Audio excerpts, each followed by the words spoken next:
tane pano pa kanema wa mzati. Mulidine last 24 singo kumabwanji tiyambeta ona mitu ya nkhani zathu.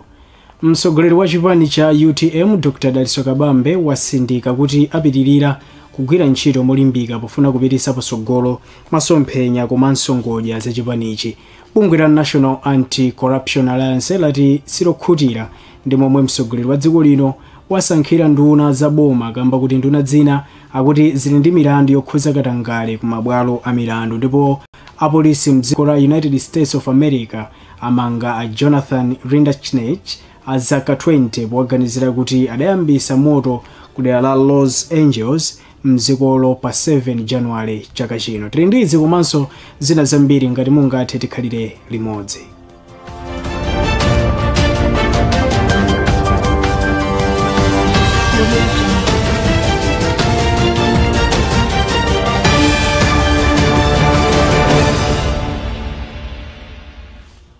Takulandirani ku nkhani zathu.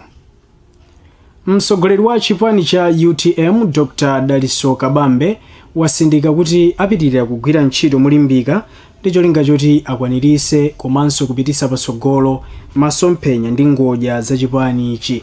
Dr. Kabambe ayankhula izi kudzera mu uthenga omwe apereka pa tsamba lawo la mchezo la Facebook. Akim Malindi ali ndi zambiri mu ripoti.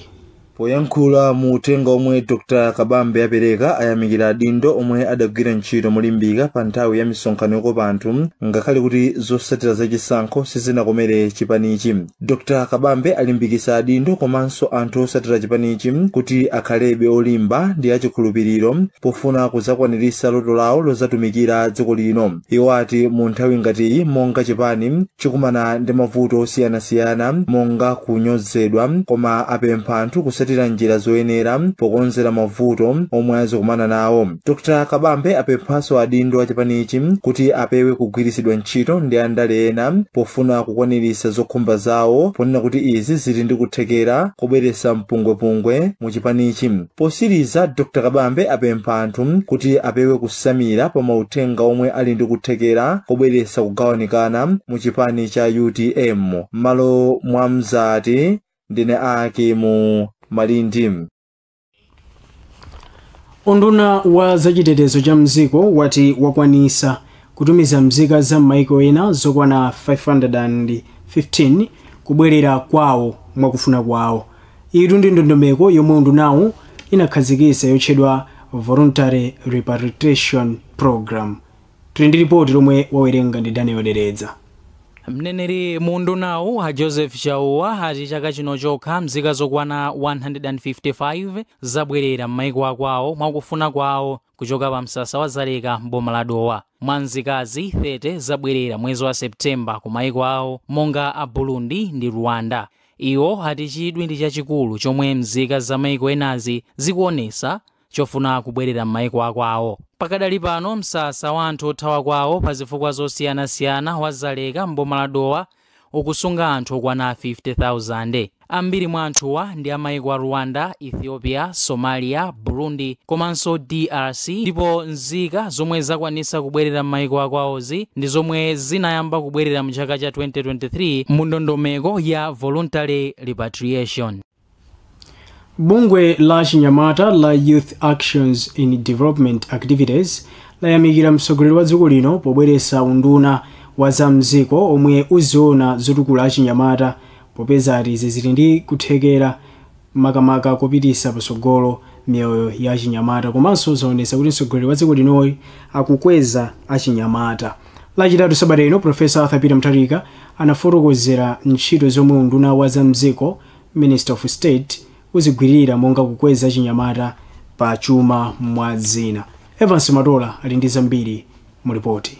Polankhula pamwambo olumbiritsa nduna zitatu za boma ndi alembi awiri a boma kusanjika Palace mu mzinda wa Blantyre, Profesa Mutharika adasankha Alfred Kangata ngati nduna za mziko state pa Chingerezi pofuna kuti azigwira ntchito zotukula achinyamata mu magawo zachuma. Mawu ake mkulu wa bungwe la Youth Actions in Development Activities YADA Ian Wisik wati Mutharika akuyeneranso kufotokoza bwino ngati ntchito za undunawu zikutanthauza kuti unduna omwe wakhala ulipo wa chinyamata ndi masewero supezeka mu boma lawo, ndipo ngati upezeke udzigwira ntchito motani ndi unduna wa state.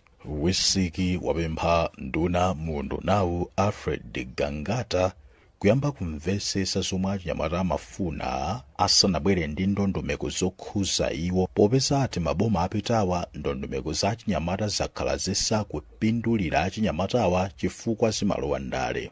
Mbira kwambiri akuyenera kuyamba kuyang'ana kuti amvetsetse kuti akamanena kuti kodi achinyamata mavuto awo ndi ati. Kwa nthawi zambiri ma initiatives ngati amene amakhala kuti akukhazikitsidwa, komano akayamba kuyendesa samatha kumvetsetsa kuti kodi tiyambire pati. Mina kusina kungowunikira atayamba awunikira kaya afusize bwino kuti kodi nkhani za chinyamata m'malawi muno zikuyenda bwanji kuti asikiredi wa chinyamata weniweni. Kwa nthawi zambiri mavuto ambiri amabwera kuti akapanga choncho akapanga ngati national imabwera kuti amba kupita pa ku ground kuti sino za chinyamataja imasikira usobono kuindali zikatero kunza mujia makhala kuti asokonekera ndipo siyiso mmene ina kukhalira kuti achinyamata akutindula nawo. Atalumbiritsidwa Gangata wati ayesetsa kugwira ntchito ndi ofesi ya Mutharika pothamangathamanga ndi ntchito zokweza achinyamata pachuma mdziko muno. Ndine Evans Ronex Matola, Maluma Mzati. Bungwe la National Anti-Corruption Alliance lati silokhutira ndi kusankhidwa kwa nduna zina zaboma zomwe zasankhidwa mgawo loyambirira kamba kuti nduna zina akuti zili ndi milandu yokhuza katangale ku mabwalo a milandu. Mkulu wa bungweri Michael Kayasa ayankhula izi potengera mawu omwe mtsogoleri wa dziko lino Profesa Arthur Peter Mutharika akhala akuyankhula kuti akufuna kuthana ndi katangale. John Makondesa ali ndi zambiri mu ripoti. Poyankhula ndi Mzati, Kayasa ati zomwe mtsogoleri wa dziko lino akuyankhula ndi zomwe akuchita zikupereka mafunso ochuluka kuti athana bwanji ndi katangale, pamene nduna zina zomwe mtsogoleriyo wasankha zili ndi milandu yokhudza katangale. Iwo ati mabungwe osiyanasiyana ali tcheru kufuna kuonesesa ngati mtsogoleriyu akwanise mawu ake ochotsa nduna komanso adindo aboma omwe apezeke akukhuzidwa ndi mchitidwe wa katangale, kamba kuti aka sikoyamba atsogoleri kuyankhula izi koma osachita. Apa iwo ati akuyembekezera kuti mtsogoleri wa dziko lino Profesa Arthur Peter Mutharika alamulira bwino dziko pofuna kusiya mbiri yabwino pozindikira kuti iyi ndi nthawi yawo yomaliza kukhala mtsogoleri wa dziko. Nkhani yakuti amene